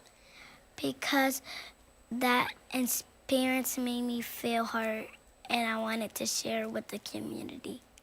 You know, it is very brave to do something like that. Do you mind if I take a look at the book? Is that okay? What was you have to be so proud of this, yes? Yes, very much so. Was it her idea to write the book? Yes, she had an experience in school where a student put her hijab off her head. And so she turned that positive experience into wanting to place it in a book so that other kids wouldn't go through the bullying in school. So how do you respond to bullying? How do you respond when something like that happens? When someone does something that they shouldn't, that hurts you, or says something that they shouldn't that hurts you? I tell a grown-up. You tell a grown-up. You tell a grown-up. That's good advice. That is a good place to be. Absolutely. This is a long book. I understand. Honestly, I'm surprised it only took you weeks. That would take me probably a year, maybe 2 years to write because it's extensive. Did your mom and dad help a little bit? Yes, I helped her with the book. Okay. Yes, it was me and her. Very good. What was that collaboration like? Did you like working with your mom? It was fun. Yeah? Why was it fun? Because she used to read it while she's writing it. Okay. All right. And how about for you? For me, it was more so to see how Janice was responding to certain things that I was placing in the book to help her get through issues. There's a part in the book where it teaches you about putting a magic shield over you. So don't nothing come through that bubble but kindness. So to see Janice respond to that and to see her confidence shine more was so much for me. And so you were learning all of this in real time as you went, yes. as this was being written. What is your favorite part about the book, or what is one of the best messages that the book has to offer? I like the questions. You like the questions? Is there a section of questions that you like more than others, or is there one question you like the most? One question. What is it? It's one that go like, what did your protector tell you to stay? Okay. All right. Now, when you were experiencing this bullying at school and, you were dealing with that, was it hard to tell a grown-up that this was happening to you, or was it just kind of a natural reaction to say, Mom, help because I'm dealing with this? It was a hard time to tell the teachers because they didn't believe me. Really? No. So then you went to Mom, and when did the idea for the book come to fruition? When did that come to be? It came, so when the situation came about, my daughter came home and told me about it. I reached out to the school. The school didn't return. The teacher did say she seen it, but she was dealing with a lot of other issues. She didn't have the time to respond to reach out to me to tell me about the situation. So after that, I went in to speak to administration so far on. And then in between that, Janice, she was being bullied more. She became a target more. So Janice said, well, Mommy, I'm not going to be sad about this. I want to do something to make it better. So I read to her anyway. My mom passed it along to me. So reading books. So one day I was sitting there reading, and the idea popped up in her mind. I want to say maybe a week or two later after the situation. And I said, okay, well, you sure there's something you want to do? She said, yes, Mom, let's write a book. So maybe other kids' parents can read it to them and they can get the strength to get through bullying. And I said, okay, baby. So that's how it came about. And the rest is history. Mhm. So this is an incredible accomplishment. Do you think you're going to write another book at some point? Yeah? Yeah. Okay, do we have an idea on the topic yet, or are we're enjoying the book that we've finished? Or can you not say because it's a secret? It's a secret. Okay. It's a secret. All right, I understand. I love it. No breaking news here, Abigail. But No listen, breaking news. when you get ready to publish your second book, come on our show, all right? We'll still be here. We've got to talk about the back-to-school event plan. Yes, so you want to tell them about what's going on? Go ahead. We're going to have free food, free drinks, and snacks, and surprise gifts. And when is this going down? August the 15th. Yes, so it would be August the 15th. Janice will be having a back-to-school book bag giveaway. She will also be having a book signing where she'll be selling her book. And she also sell bracelets and make bracelets. So she will have And these they fit there. all wrists. They fit all wrists? And they fit all wrists. Good to know. Yes, and this would be from 11 a.m. until all supplies are gone. Wow. That's fantastic. And for somebody who wants to get their hands on a copy of your book, how can they do that? Amazon. You could go to Amazon, or you could go to Amazon and look up Why I Wear My Hijab by Janice Johnson. Or you can come to Dun & One Co-Share LLC's 501 Charlotte Avenue, where her business resides. Wonderful. Look at that. She's already got a business address, ladies and gentlemen. Thank you both so much. Thank you so Congratulations, much for having young us. lady. Absolutely. And we hope that you have nothing but success in the next school year ahead and that you are treated with kindness just like everybody deserves. And remember who helped you start, okay? When you're rich and famous. No. Thank you very much, both of you. Thank you so much. Time right now, 9:32. We still have much more to come this morning on Arc Rochester. We're back on the other side of the break.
What are you? Horticulture. Dan Schneiderman, good morning. Hey, Dan, good morning. There he Good is. morning. How are you? Wonderful. I would be too if I was in your shoes. We're going to get to you in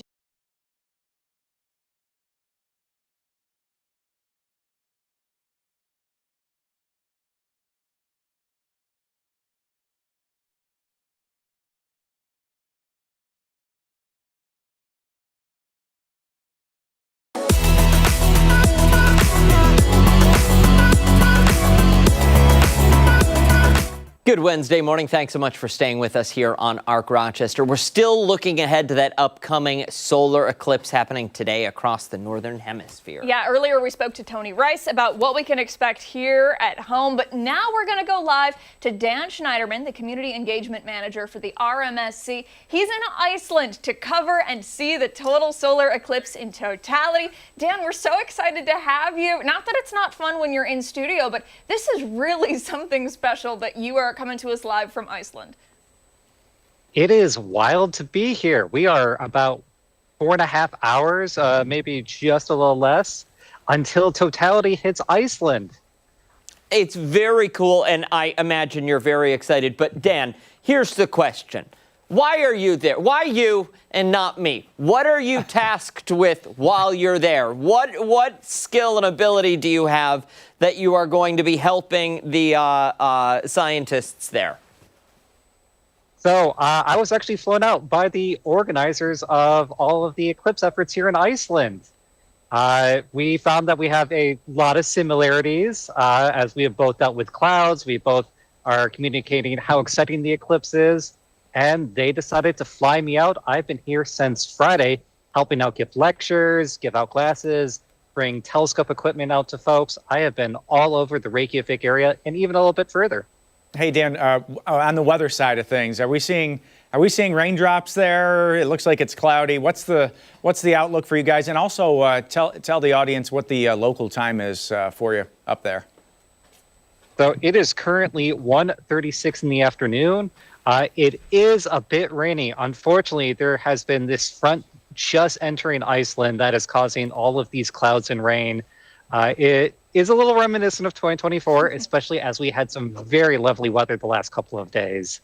But who knows? There's still a chance that the weather might change at the absolute last second. A lot of folks here in Iceland say, if the weather isn't good, just wait 5 minutes. You know, that's a good point. It's a very good point. Hey, curious to know more about some of the research that you brought with you, because we learned a lot from the eclipse in Rochester, which is, where we are. But what have you brought with you to Iceland, and what do you plan on taking away from that experience? So I've brought this experience of what a cloudy eclipse is. It is not quite the thing that we all want to see, but it is still a very stark event. It still packs a powerful punch.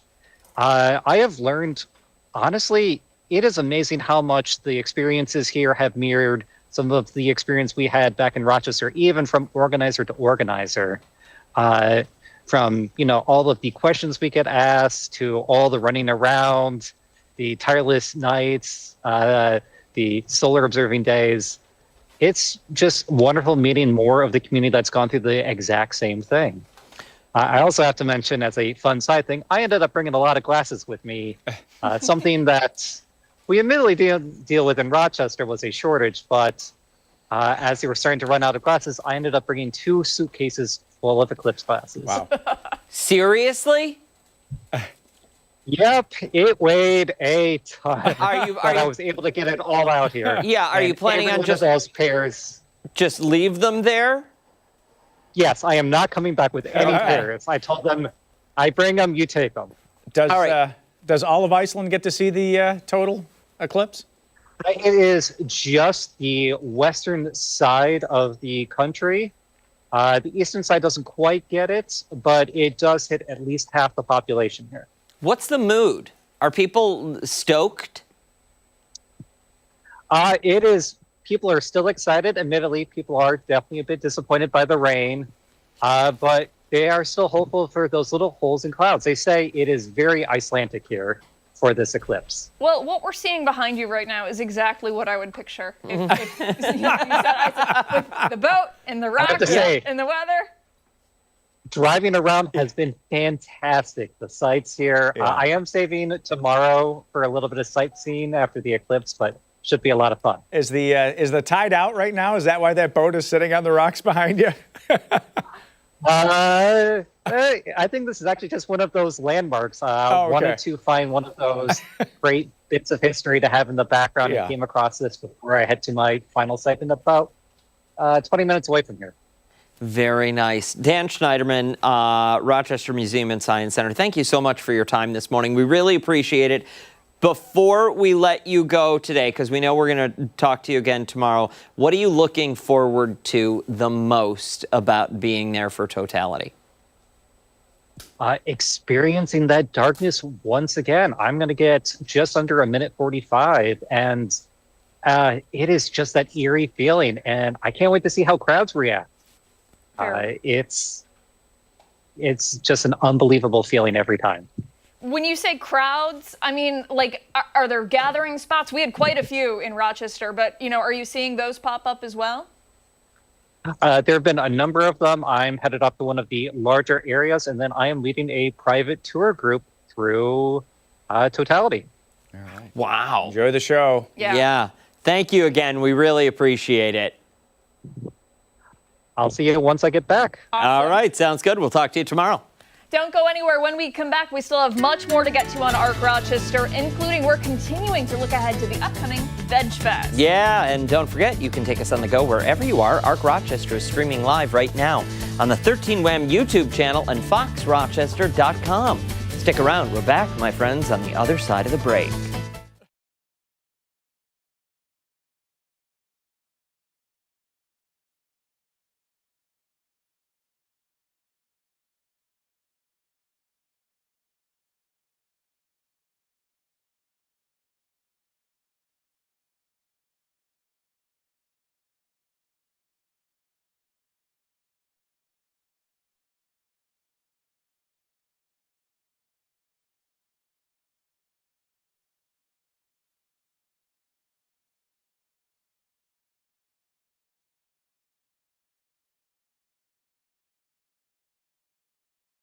I throw this together the best I can. Absolutely. Real quick here.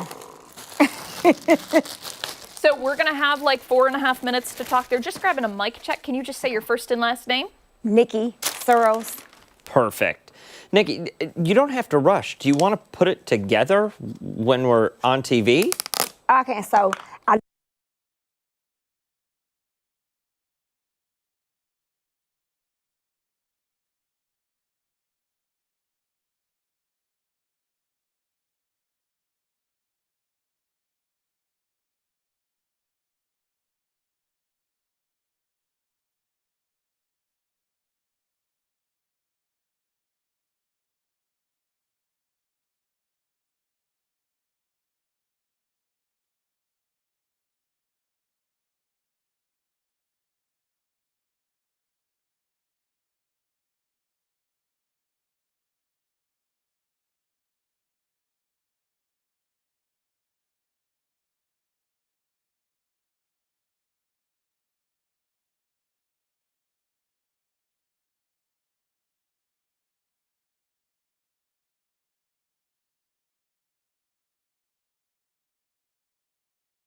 I wish you could smell the studio know. right now. This morning, we are continuing our preview of the Rochester VegFest, which is taking over Parcel 5 August 23rd. And today we're spotlighting one of the vendors that will be featured at the festival, Sunshine Vegan Eats. Yeah, the Buffalo-based business is serving up a variety of vegan dishes to indulge in, including some classic comfort food dishes. For more, we're joined now by owner Nikki Searles. Thank you so much for coming in. We appreciate it. yes, amazing morning. How are you guys today? Very well. And you? I'm fantastic. Listen, what you brought in, I mean, it smells and looks so good so far. Thank you. Thank you. It's really impressive. Do you want to tell us what you brought? So this is our Rasta pasta. So it's made with oyster mushrooms. Here we have a version of carrot tuna. So it's better than tuna fish. Okay. Here we have, this was called our rib stack. So our rib stack is actually our homemade mac and cheese, and this is actually a vegan rib. How do you make a vegan rib? Magic. Okay. Magic. All right. I respect Vegan it. cows. I respect it. Then here we have our jerk cheesesteak.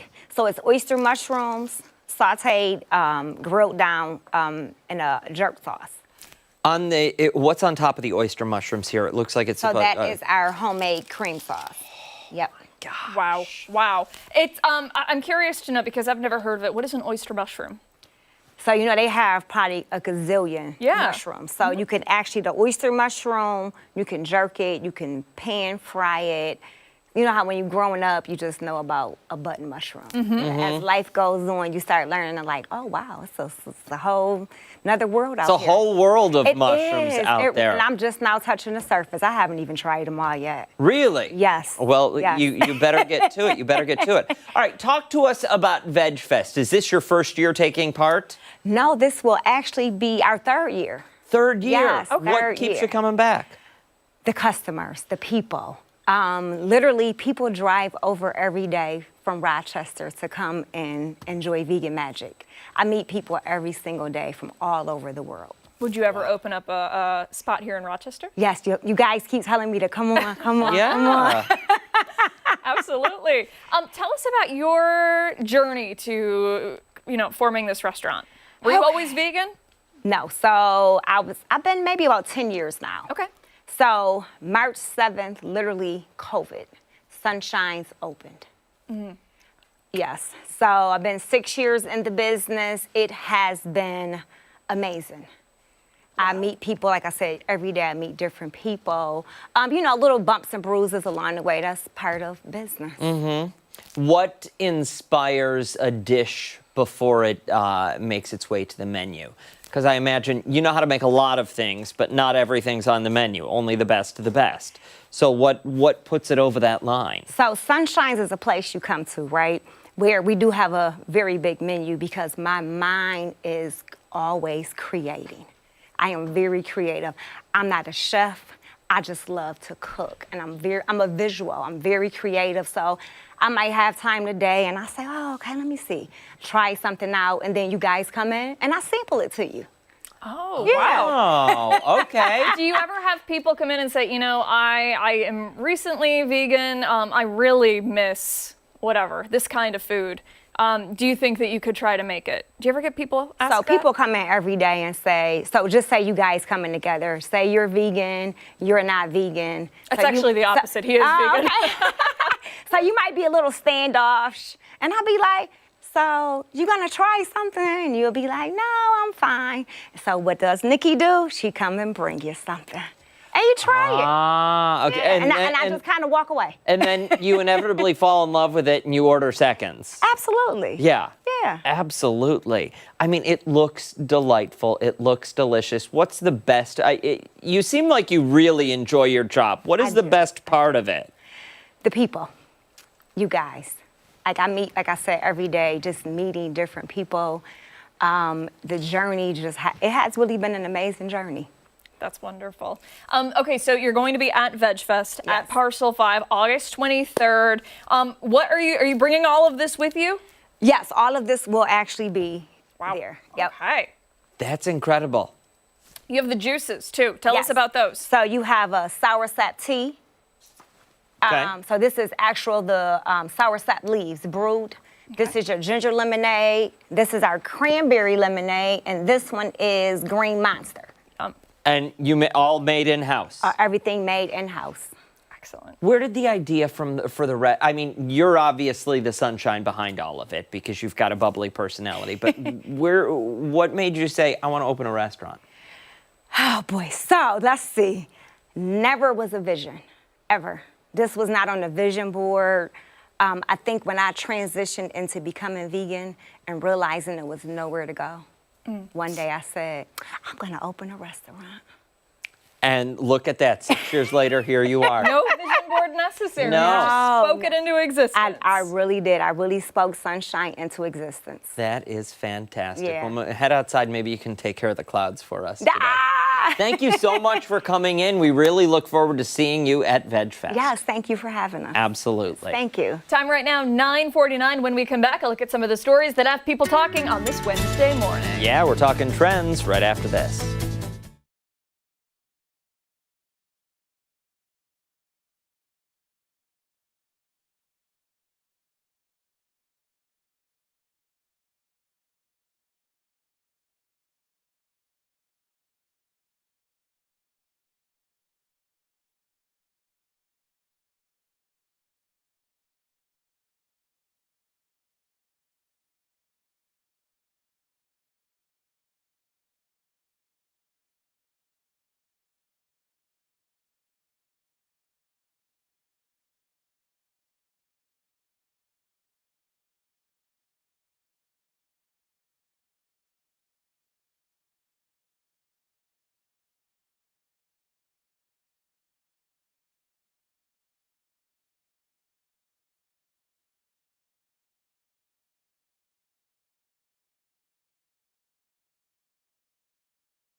right, let's get a look at what we have. Are you done chewing? I am, yeah, thank you. I've got carrot tuna in my teeth. It was very good, though. So I know. Starting with a reason we should smile at a dog today. Oh, okay. I don't think I've ever frowned at the dog. Actually, that's not true. I have. She Yeah, licks the couch like all the time. Oh, couch licker. Okay. According to a new study, research shows dogs can distinguish between different human facial expressions. I feel like I knew that, though. So the study tested 14 dogs using brain scans while they viewed people displaying different emotions. The researchers found that positive expressions produced a distinct response that was not triggered by anger, fear, or sadness. So the findings suggest that dogs do not simply recognize changes in human facial expressions, but may actually assign positive value to seeing someone smile. Previous research has linked the same part of the canine brain to experiences like anticipating food and recognizing familiar smells. According to the lead researcher, happy faces can act as a positive stimulus for dogs even when the person smiling is a stranger. Researchers did note that their results don't prove that dogs consciously experience these emotions or attach human-like meaning to them,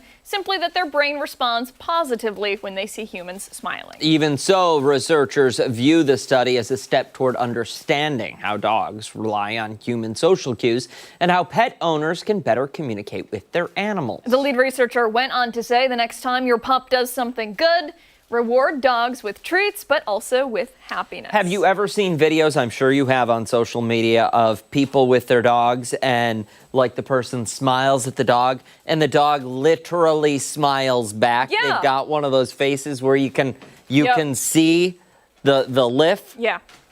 It's incredible. You know, I feel this with Jay all the time, my sweet little girl, Jaybird. She is so aware of our mood. And if my husband and I, not that we fight often, but when we bicker, or even if we do get into the occasional fight, she gets very panicked. And she'll, get upset. What? I was just going to ask you, because I've never asked you this, and I'm wondering now. Have you ever, what's Jay's reaction to seeing you on television? Because I have to imagine it's happened. Yes. So my husband and I were just talking about this the other day. She knows that it's my voice. I think she's a little confused on why I'm on the wall. But she does sit and she does watch. Okay. And then I come home and she's very excited to smell me. What were you doing? Why were you on the wall? And I think that is pretty much... What were you doing? Why were you on the wall? Why were you on the wall? Mom. Yeah. Why were you on the wall? But she's always happy. And, I talk to her all the time. And so does my husband. She is part of our daily conversation every day. Be like, Jay, what do you think you want for dinner? Jay, what did you think of the TV show we just watched? We need to get her some of those dog buttons.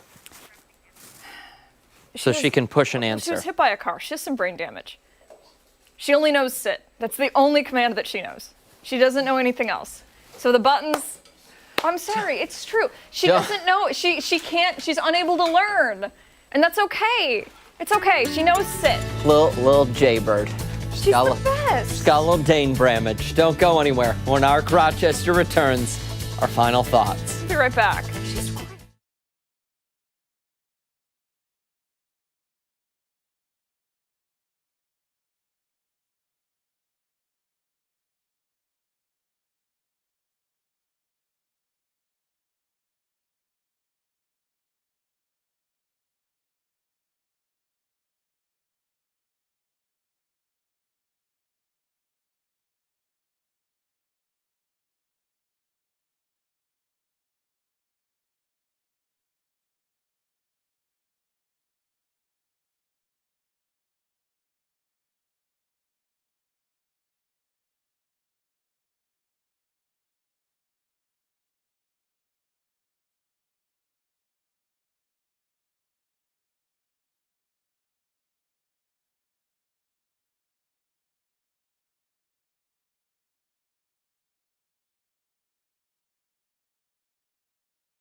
True. I do just want. Are we done? We're out of time. Okay, all right, that's fine. No, go ahead. Well, I was just gonna say my husband's very mad that I'm bullying the dog, so I take it all back. Jay She's Bird, we wonderful. love you. That I does do it for love us Jack. here on ARC Rochester. Make sure to wake up with us again tomorrow morning, starting at 4:57 on the 13 WHAM ABC. Much more live local news later today for 13 WHAM News at midday. We will see you tomorrow. Have a good one. Bye.